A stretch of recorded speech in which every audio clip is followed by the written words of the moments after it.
Hello दोस्तों, कैसे हैं आप लोग? आज मैं क्लास 10th का एक्सरसाइज 1.3 करवाने वाला हूँ, जिसमें सिद्ध करने वाला क्वेश्चन है और इस टाइप के क्वेश्चन में बच्चों को बहुत ज़्यादा प्रॉब्लम होता है। तो मैं इस प्रॉब्लम को बहुत आसानी से सॉल्व करने के लिए बताऊँगा। कृपया इस वीडियो में बने रहें, ठीक है? सबसे पहला क्वेश्चन क्या है कि सिद्ध कीजिए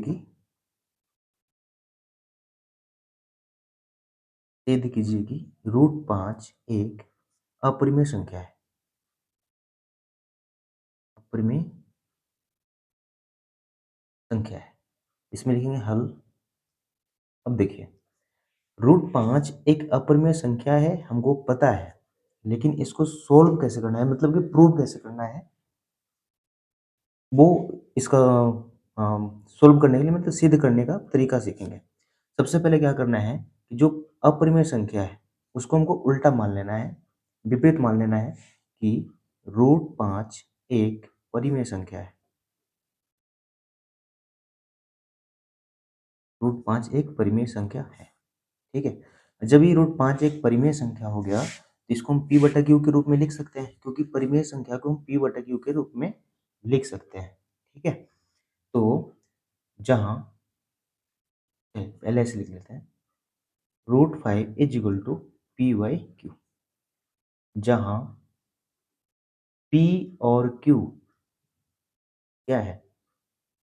एक पूर्णांक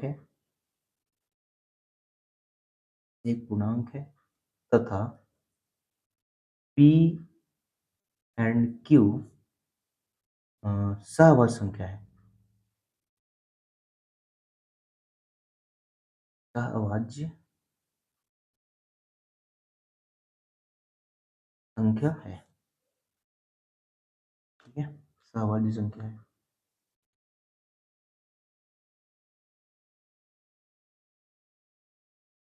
अच्छा, अब क्या करना है कि स्क्वायरिंग ऑन बोथ साइड, दोनों साइड वर्ग करने पे, दोनों तरफ वर्ग करने पर, ठीक है? √5 को वर्ग करते हैं, पी वाई क्यू को भी वर्ग करते हैं, तो क्या आएगा? क्या आ जाएगा? स्क्वायर से रूट खत्म, 5 हो जाएगा, पी स्क्वायर अपॉन में क्यू स्क्वायर। अब क्रॉस मल्टीप्लाई करते हैं, ठीक है?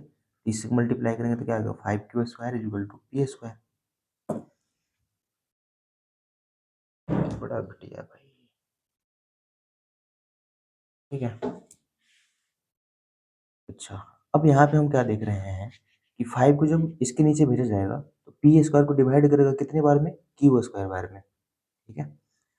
तो इसको हम इक्वेशन फर्स्ट मान लेते हैं और यहाँ पे लिखेंगे कि यहाँ 5 पी स्क्वायर को क्या कर रहा है? विभाजित कर रहा है।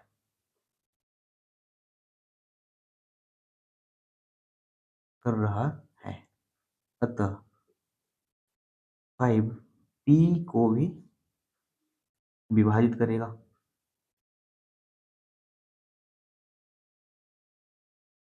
ठीक है?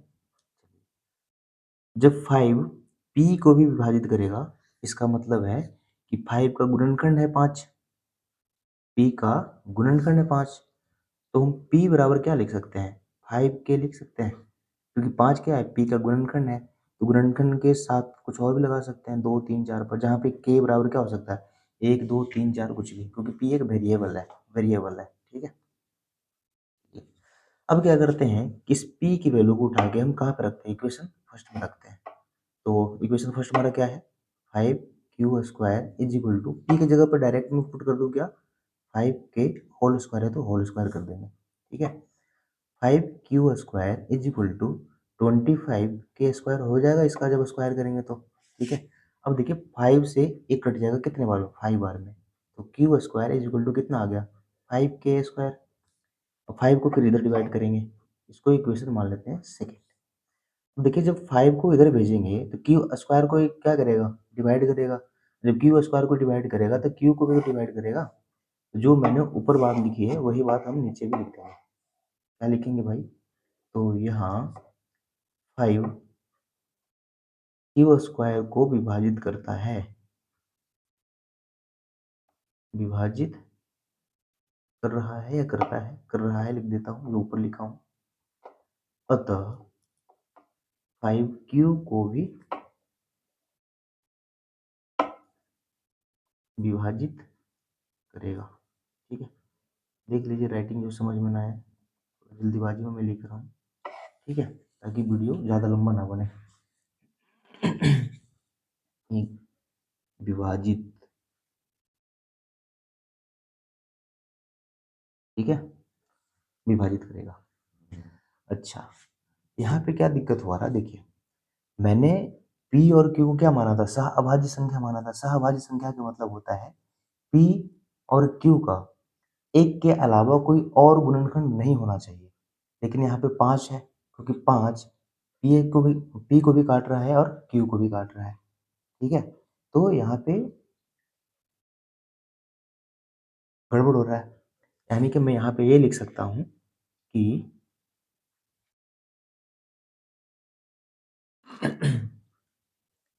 समीकरण 1 और 2 से,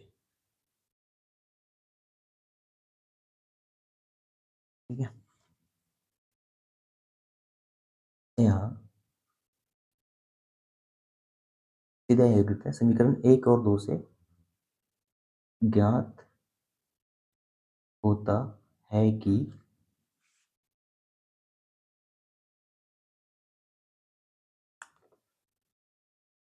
5 p और q का उभयनिष्ठ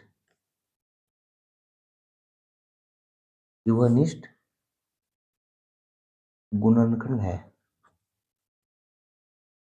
ठीक है, लेकिन हमने ऊपर तो माना था सहभाज्य संख्या है, लेकिन यहाँ पे 5 p और q का उभयनिष्ठ गुणनखंड है। इसका मतलब कि कॉमन फैक्टर है। ठीक है, तो यह विरोधाभासी परिणाम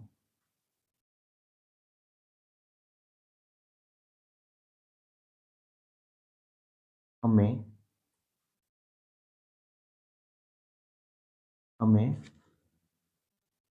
गलत अवधारणा मानने से हुआ है। ठीक है, क्योंकि यह विरोधाभास कर रहा है, हमने माना था सहभाज्य, यहाँ पे विभाजित कर रहा है 5, यानी कि उभयनिष्ठ गुणनखंड है 5 p और q दोनों का। तो यहाँ पे विरोधाभास क्यों हो रहा है, एक बोल रहा अभाज्य सहभाज्य, एक बोल रहा है कि नहीं इसका कोई और फैक्टर भी है। ठीक है, तो यह विरोधाभासी परिणाम हमें गलत अवधारणा मानने से हुआ है कि √5 मतलब √5 एक अपरिमेय संख्या है। ठीक है, मैं दूसरे पेज पे लिखता हूँ।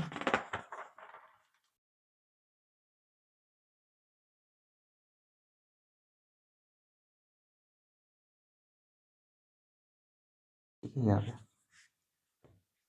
यहाँ पे मैंने लिखा था क्या कि गलत अवधारणा मानने से हुआ है कि √5 एक परिमेय संख्या है। यही तो हमने माना था कि √5 एक परिमेय संख्या है। एक गलत अवधारणा मान लिया था मैंने। अतः √5 एक अपरिमेय संख्या होगा। क्योंकि मैंने परिमेय माना था तो क्या हो रहा है, विरोधाभासी परिणाम निकल रहा है उसका, इसलिए √5 एक अपरिमेय संख्या है। हो गया प्रूव। ठीक है, चलिए अब हम चलते हैं सेकंड क्वेश्चन पे। सेकंड क्वेश्चन क्या है इसमें, सेकंड क्वेश्चन में क्या है, सेकंड क्वेश्चन में है कि मैं लिख देता हूँ यहाँ पे, सिद्ध कीजिए कि, इसमें सब सिद्ध करने वाला ही है क्वेश्चन। सिद्ध कीजिए कि 3 + 2 √5 एक अपरिमेय संख्या है।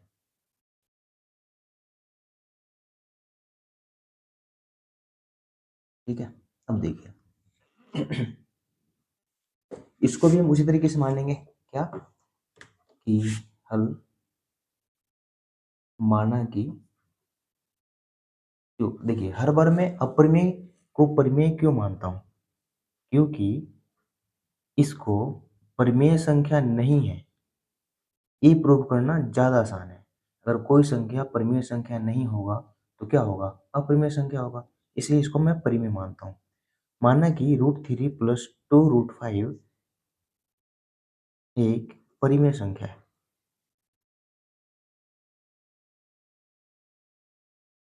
ठीक है?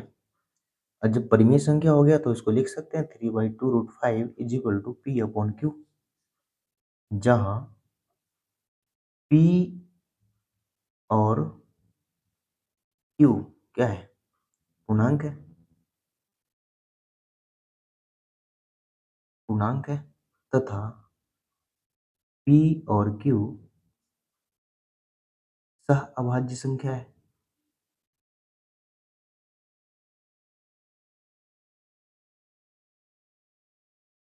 और Q ≠ 0 है। ठीक है? ये तो परिमेय संख्या का क्या होता है? डेफिनेशन P और Q के फॉर्म में होना चाहिए। P/Q का Q ≠ 0 होना चाहिए। ठीक है। चलिए अब क्या करते हैं, दोनों तरफ वर्ग करने पर। देखिए राइटिंग मेरा थोड़ा सा गंदा है, तो क्या ही करूँ मैं। अब दोनों तरफ वर्ग करते हैं। नहीं, वर्ग अभी मत कीजिए। उससे पहले क्या करना है कि वर्ग करेंगे तो ज़्यादा हो जाएगा, a + b का होल स्क्वायर बना लेगा। अभी रुक जाते हैं थोड़ा सा। तो पहले इसको एडजस्ट करते हैं। जो अपरिमेय संख्या है रियल में उसको एक साइड करेंगे और बाकी को एक साइड करेंगे। यहाँ पे लिख सकते हैं मैं 3 + 2√5 = P/Q। 3 को उधर भेजते हैं, स्टेप बाय स्टेप करते हैं पहले। P/Q -3 हो जाएगा। ठीक है? और √5 क्योंकि मैं अपरिमेय संख्या को एक साइड रखूंगा और बाकी जो टर्म दिख रहा है ना सबको इधर उधर भेज दूंगा बारी बारी से। P/Q -3 तो पहले से था, तो इसके कितने किस में आ जाएगा? अपोन में आ जाएगा। ठीक है? अच्छा, हमने P और Q का क्या माना था? तो P और Q को मैं पूर्णांक माना था। ठीक है? पूर्णांक क्या होता है? परिमेय संख्या होता है। 3 और 2 क्या है? एक, ये भी एक पूर्णांक है। ठीक है? तो पूर्णांक क्या होते हैं? परिमेय संख्या होता है। तो परिमेय संख्या और अपरिमेय संख्या कभी आपस में बराबर होगा? नहीं, कभी नहीं होगा। ठीक है? क्योंकि दोनों बिल्कुल एक दूसरे के उल्टा है। परिमेय और अपरिमेय आपस में कभी बराबर नहीं हो सकते। ठीक है? तो इस बात को यहाँ पे लिख देना है। ठीक है? यहाँ P और Q एक पूर्णांक है तथा 3 एंड 2 भी पूर्णांक है। और पूर्णांक क्या होते हैं? और पूर्णांक एक परिमेय संख्या होता है। ठीक है? तो परिमेय और अपरिमेय कभी आपस में बराबर नहीं होंगे। ठीक है? तो इसलिए ऐसे लिख सकते हैं √5 नॉट इक्वल टू P/Q -3/2। ठीक है? ये नहीं हो सकता। ठीक है? यहाँ पर फिर से वही बात लिखेंगे कि यह हमें गलत अवधारणा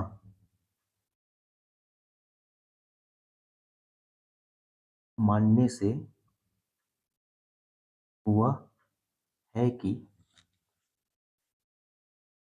3 + 2√5 एक परिमेय संख्या है।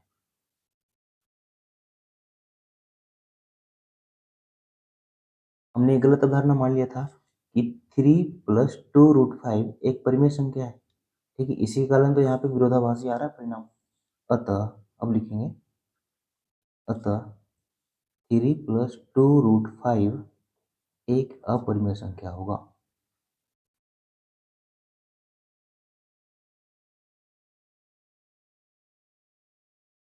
ये भी हो गया प्रूफ। ठीक है? यहाँ पे क्या देखिए, ए परिमेय है, ए अपरिमेय है, दोनों कभी बराबर नहीं होगा, लेकिन इसमें क्या आ रहा है? बराबर आ रहा है। ये परिणाम क्यों आ रहा है गलत? क्योंकि हमने गलत माना था इसलिए। अतः यहाँ पे क्या होगा? 3 + 2√5 एक अपरिमेय संख्या होगा। ठीक है? दूसरा क्वेश्चन भी हो गया। अब हम चलते हैं तीसरे क्वेश्चन के ऊपर।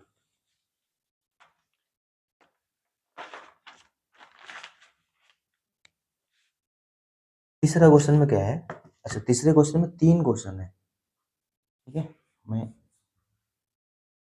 यहाँ पे लिख देता हूँ तीसरा क्वेश्चन।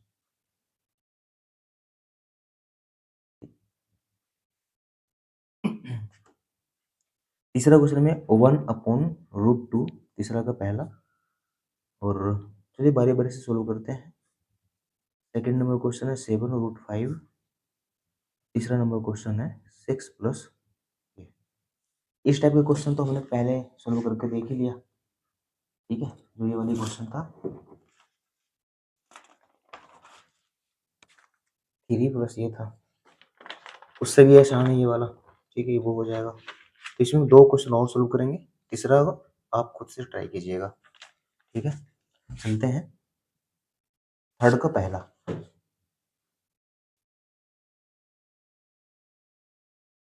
यहाँ भी हम यही मानेंगे हल 1/√2 एक क्या है, आप परिमेय संख्या, सॉरी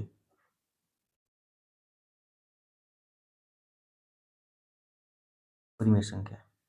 1/√2 को हम परिमेय इसलिए मानते हैं हर बार, अपरिमेय होते हुए भी, क्योंकि हमको ये प्रूव करना है कि ये परिमेय नहीं है। जब ये परिमेय नहीं होगा तो क्या होगा, अपरिमेय संख्या हो जाएगा, ठीक है? जब ये परिमेय होगा तो फिर से मैं वही बात दोहराऊंगा बार बार से, 1/√2 को क्या लिख सकते हैं, P/Q के रूप में लिख सकते हैं, जहां P और Q क्या है, गुणांक है, और तथा P और Q एक सह अभाज्य संख्या है।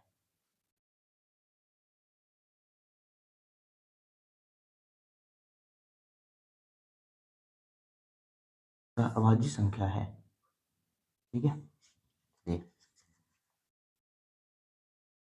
चलिए, अब यहाँ से 1/√2 इज इक्वल टू P/Q, यहाँ पे क्रॉस मल्टीप्लाई करेंगे तो क्या आएगा, Q is equal to P√2, यही आएगा, क्रॉस मल्टीप्लाई कर लिया। अब यहाँ पे करेंगे स्क्वायरिंग ऑन बोथ साइड, दोनों तरफ वर्ग करने पर करते हैं वर्ग, Q² is equal to P² 2 हो जाएगा, क्योंकि स्क्वायर से रूट कैंसिल हो जाता है। अच्छा कैसे होता है रूट कैंसिल, मैं यहाँ पे साइड में थोड़ा सा एक्सप्लेन करता हूँ। √2 इसके बीच में ना कुछ नहीं होता तो 2 होता है, ठीक है? इसको जब मैं आगे लिखूंगा तो 2, जब जो भी इस ब्रैकेट यानी कि यहाँ पे जो दिख रहा है, यहाँ पे जो भी होता है ना वो अपॉन में आता है, पावर में नहीं आएगा, अपॉन में आएगा, उल्टा, ठीक है? ये हो गया। अब मैं क्योंकि √2 को मैं ऐसे लिख सकता हूँ और इसका स्क्वायर किया गया है, दोनों तरफ वर्ग किया गया है, ठीक है? जब दोनों तरफ वर्ग किया गया है तो इसके ऊपर भी तो वर्ग होगा, स्क्वायर होगा। इसको स्क्वायर करेंगे तो अब देखिए इसको पावर पावर आपस में मल्टीप्लाई हो जाएगा तो क्या होगा, 2 की पावर 2/2 कैंसिल होकर 1 होगा, 2 की पावर 1 कितना होता है, 2 होता है। इसलिए मैं डायरेक्ट बोलता हूँ कि स्क्वायर से रूट कैंसिल हो गया, ठीक है? तो क्या हो गया, P² 2 इंटू लगाया हुआ यहाँ पे। अच्छा इसको इक्वेशन में फर्स्ट मान लूंगा, क्योंकि 2 को जब इधर भेजूंगा तो Q² को डिवाइड कर रहा है कितने बार में, P² बार में, ठीक है? तो यहाँ पे मैं लिख सकता हूँ कि यहाँ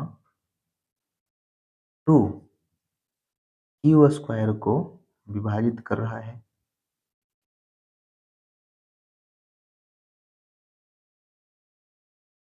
अतः 2 Q को भी विभाजित करेगा, ठीक है? अच्छा जब 2 Q को विभाजित करेगा यानी कि Q का फैक्टर है कौन, 2, गुणनखंड है। जब गुणनखंड है तो इसको लिख सकते हैं 2K, फिर से जैसे में √5 का मैंने किया था सेम उसी तरीके से इसमें भी अप्लाई करेंगे। तो Q is equal to 2K तो लिख ही सकते हैं। अब जहाँ पे Q है, इक्वेशन फर्स्ट में क्या है, Q यहाँ पे है, तो हम Q की जगह पे 2K पुट करेंगे, ठीक है? आप लिख सकते हैं या फिर डायरेक्टली मैं पुट कर दूं, यहाँ पे Q स्क्वायर है is equal to P² 2P², ऐसे लिखना थोड़ा अच्छा लगता है, ठीक है? अब Q की जगह पर 2K रख देंगे, 2K रखेंगे उसका स्क्वायर करेंगे तो कितना आएगा, 2k का square is equal to 2p square. इसका हो जाएगा 4k square is equal to 2p square. ठीक है, अब क्या करना है, 2 से 4 कट जाएगा 2 बार में। ठीक है, कि k square is equal to P square by 2। अब देखिए 2 यहाँ पी स्क्वायर को डिवाइड कर रहा है, सेम चीज़ें यहाँ जैसे मैंने लिखा, यहाँ भी वही चीज़ चिपका देना है। यहाँ 2 पी स्क्वायर को विभाजित कर रहा है,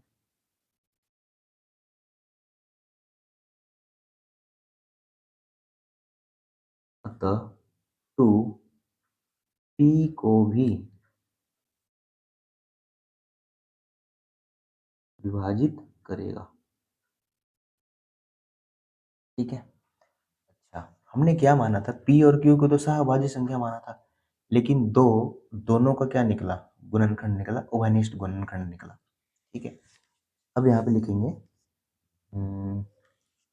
क्या लिखूं कि यह यहाँ फिर से लिखेंगे, यहाँ विरोधाभासी परिणाम हमें गलत अवधारणा मानने से हुआ है। ठीक है, क्या गलत अवधारणा माने थे, क्योंकि ये माना थे कि 1/√2 एक परिमेय संख्या है, ये तो हमने गलत मान लिया था। अतः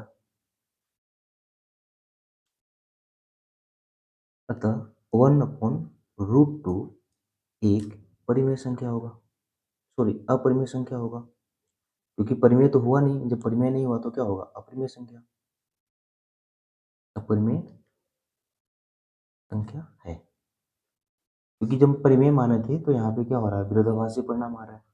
यहाँ माने थे सहभाज्य होगा और इसका दो एक फैक्टर निकल गया। ठीक है, तो विरोधाभासी परिणाम आ रहा है, तो परिमेय होने से रहा तो क्या होगा, अपरिमेय संख्या होगा। ये भी हो गया प्रूफ। ठीक है, चलिए एक क्वेश्चन और, बाकी के थर्ड क्वेश्चन सेकंड क्वेश्चन के जैसा ही है, तो वो आप खुद से ट्राई कीजिएगा। ठीक है, सेकंड नंबर क्वेश्चन में कर देता हूँ। सेकंड नंबर क्वेश्चन में क्या है,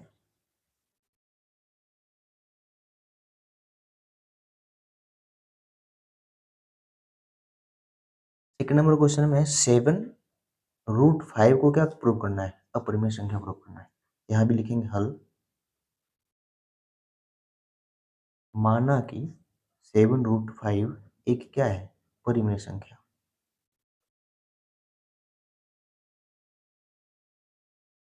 ठीक है, जब भी परिमेय संख्या हो गया, इसको मैं लिख सकता हूँ 7√5 is equal to P upon Q, क्योंकि परिमेय संख्या को पी बाई क्यू के फॉर्म में लिख सकते हैं। ठीक है, तो इसको पी बाई क्यू के फॉर्म में लिख दिया मैंने। अब यहाँ पे क्या लिखना है, जहाँ पी और क्यू एक पूर्णांक है। पूर्णांक मतलब समझ में आता है, पूर्णांक मतलब होता है पूरा पूरा अंक। 3.1 पूर्णांक है नहीं, क्योंकि पॉइंट में आ गया। 4/3 पूर्णांक है नहीं, क्योंकि इसको भी डिवाइड करेंगे तो पूर्णांक में आएगा। तो ना तो पॉइंट में होना चाहिए, ना तो फ्रैक्शन में होना चाहिए। ठीक है, इसको हम पूर्णांक नहीं बोलते हैं। पूर्णांक का मतलब होता है पूरा पूरा अंक, पूर्ण अंक से ही पूर्णांक बना है। या तो प्लस में भी हो सकता है और माइनस में भी हो सकता है। ठीक है, उसको बोलते हैं पूर्णांक। पूर्णांक मतलब इंटीजर। ठीक है, जैसे 0 इधर पॉजिटिव इधर नेगेटिव बनता था। ठीक है, यहाँ पे कहीं भी पॉइंट नहीं आता इसमें। चलिए, अच्छा P और Q एक पूर्णांक है तथा P और Q एक सह अभाज्य भी है, एक सह अभाज्य संख्या भी है। यहाँ लिख देता हूँ, सहभाज्य संख्या भी है, क्योंकि जब पूर्णांक होगा तो और सहभाज्य संख्या मैंने पहले ही मान लिया। ठीक है, अच्छा अब क्या करना है कि रूट वाले टर्म को एक साइड रखिए और जो बिना रूट वाला है उसको एक साइड, तो मल्टीप्लाई में नीचे आएगा डिवाइड हो जाएगा। यानी कि 7q। ठीक है। अच्छा, अब क्या करना है कि p और q क्या है, पूर्णांक है, और 7 भी क्या है, एक पूर्णांक ही है। ठीक है, तो यहाँ पे लिख सकते हैं, इक्वेशन फर्स्ट लिख देते हैं इसको, कि समीकरण 1 में p और q एक पूर्णांक है तथा 7 भी पूर्णांक है। और देखिए, जो पूर्णांक होता है उसको हम p बटे q के रूप में लिख सकते हैं, लिख सकते हैं। ठीक है, तो ये परिमेय संख्या हो गया, 7 भी पूर्णांक है, इसलिए p अपॉन में 7 इंटू q एक परिमेय संख्या है, परिमेय संख्या है।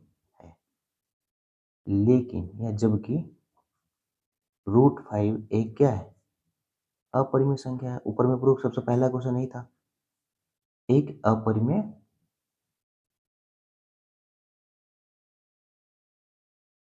संख्या है। ठीक है, अब यहाँ पर भी विरोधाभास आ रहा है, यह विरोधाभासी परिणाम हमें गलत अवधारणा मानने से हुआ है। ठीक है, क्या गलत माने थे कि 7√5 एक परिमेय संख्या है, यही तो हमने गलत माना था, गलत मानने से हुआ है। अतः 7√5 एक अपरिमेय संख्या होगा।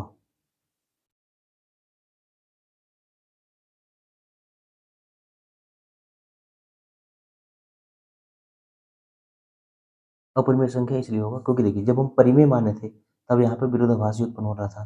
ठीक है, तो ये तो परिमेय होने से रहा, इसलिए क्या हो जाएगा, एक अपरिमेय संख्या। परिमेय जो होगा वो अपरिमेय नहीं होगा, जो अपरिमेय होगा परिमेय नहीं होगा। ये परिमेय नहीं है तो क्या होगा, अपरिमेय संख्या होगा। ठीक है, एक लास्ट क्वेश्चन बच गया है, थर्ड नंबर क्वेश्चन। चलिए इसको भी सोल्व ही कर देते हैं, एक क्वेश्चन क्यों छोड़ा पेज में। इसका थर्ड क्वेश्चन है 6√2, 6 प्लस √2 है। ठीक है, ये इसको भी सोल्व करते हैं, हल। इसको भी यही मानना है, माना कि 6 प्लस √2 एक परिमेय संख्या है।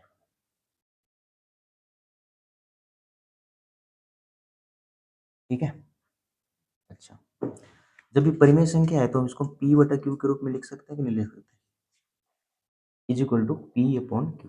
ठीक है, जहां सेम वही बात लिखना है सबने, जहां p और q एक क्या है, पूर्णांक है, तथा p और q सहअभाज्य सहअभाज्य संख्या है, सहअभाज्य संख्या है। ठीक है, सहअभाज्य का मतलब तो पता ही होगा, तो उसका एक के अलावा और कोई भी गुणनखंड नहीं होता। ठीक है, चलिए अब चलते हैं, इसको इक्वेशन को आगे बढ़ाया जाए। तो मैंने बताया था कि जो रूट वाला टर्म होता है उसको एक साइड रखिए, बिना रूट वाले को सबको एक साइड भेजिए अगर हो तो। ठीक है, इधर बिना रूट वाला भी है, इसको इधर भेजेंगे, p अपॉन क्यू पहले से था, ये प्लस में उधर जाके क्या होगा, माइनस में हो जाएगा। ठीक है, अच्छा, हमने अभी अभी माना है कि p और q क्या है, पूर्णांक है, और 6 नंबर भी क्या होते हैं, पूर्णांक ही है। ठीक है, तो यहाँ पे लिख सकते हैं कि यहाँ p, q और 6 एक पूर्णांक है।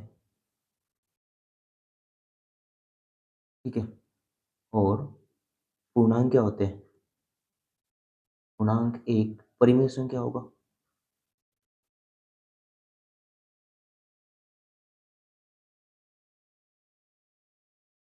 परिमेय संख्या होता है। ठीक है, होता है, लेकिन बायां पक्ष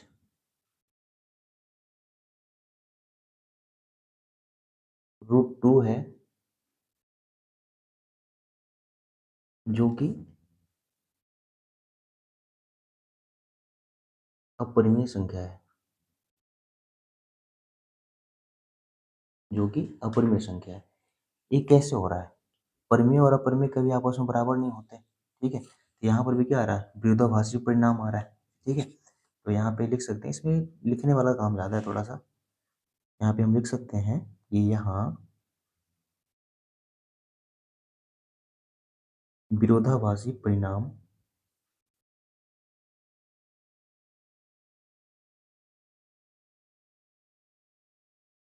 हमें गलत अवधारणा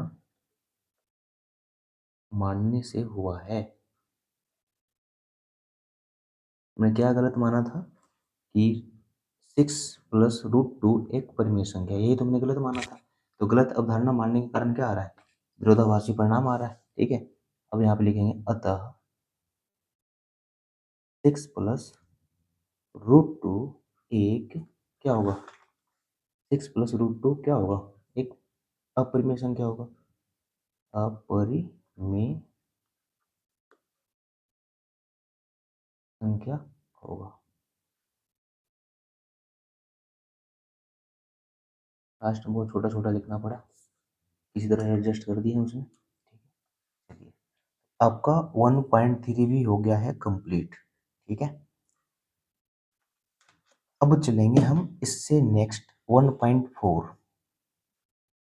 उसका मैं कल सोल्व करूंगा। आज बस इतना ही। चलिए, अगर ये वीडियो पसंद आए तो लाइक कीजिए, सब्सक्राइब कीजिए और शेयर भी कर दीजिएगा। चलिए, मैं प्रूफ दैट का क्वेश्चन है ना कि सॉल्व करने वाला क्वेश्चन, तो सिद्ध करने वाले होते हैं, उसको मैं अच्छे से समझाने की कोशिश किया हूँ, ठीक है। चलिए, तो फिर मिलते हैं नेक्स्ट वीडियो में, 1.4 लेकर आएंगे कल। चलिए ठीक है, जय हिंद दोस्तों।